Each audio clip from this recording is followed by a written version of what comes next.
En Ituri, le maire policier de la ville de Bunia a convié les administrés de son agglomération aux travaux d'assainissement des espaces pour redorer l'image de ces chefs-lieux en vue d'un bon environnement pour tous. Il a prêché lui-même par l'exemple pour ensuite inciter d'autres à emboîter les pas.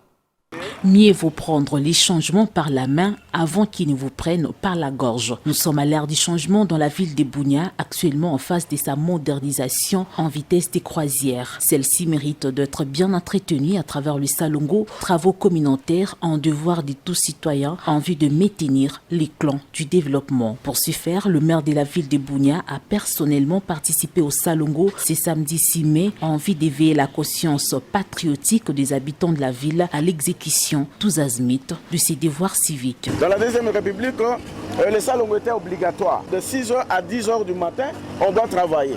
Et aujourd'hui, ici, à Bunia, c'est le contraire. Je voudrais renouveler un peu ce système-là pour que la population de Bunia sache que le samedi est consacré pour le Salongo. C'est-à-dire, avant de sanctionner, il faut d'abord faire la sensibilisation. Un chef doit montrer un bon exemple. Je suis ici depuis le matin. Je crois quand même que la population ne va pas badiner. Ceux qui n'ont pas fait le Salongo aujourd'hui vont s'apprendre à eux-mêmes. Si nous faisons ce Salongo ici, ça c'est pour le bien-être de la population. Occasion pour les conseils urbains de la jeunesse activement engagés aux côtés des autorités militaires en cette période de l'état de siège de réitérer leur ferme engagement à accompagner toutes les initiatives de paix et du développement de la province. Cette jeunesse que nous ne sommes pas seulement censés à contribuer à la destruction de ce pays, à la destruction de cette province, à la destruction de cette ville. Nous devons aussi contribuer au développement de cette province, nous devons aussi contribuer au développement de cette ville.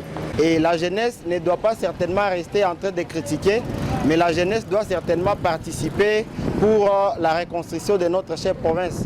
Parce que l'Ituri ne doit pas seulement compter le nombre de morts, mais l'Ituri doit également montrer à la face du monde que la jeunesse d'abord réunie a besoin de la paix et a besoin du développement. C'est pourquoi nous avions répondu à l'appel du maire de la ville. Au bout d'une heure du travail seulement, le changement est visible. De rond-point Fina à la Rambac, en passant par les ronds-points Sonas et Pique-Nique, la beauté de la ville s'est à nouveau révélée. Une preuve du résultat de l'implication massive de la population qui devra interpeller chaque Iturien à soutenir les efforts de développement et de paix de l'État congolais, matérialisés en Ituri à travers le premier patriote, le lieutenant-général Luboya Kashamadjoni, qui fait renaître 10 jours au jour l'espoir dans cette province longtemps rongée par les affres de la guerre.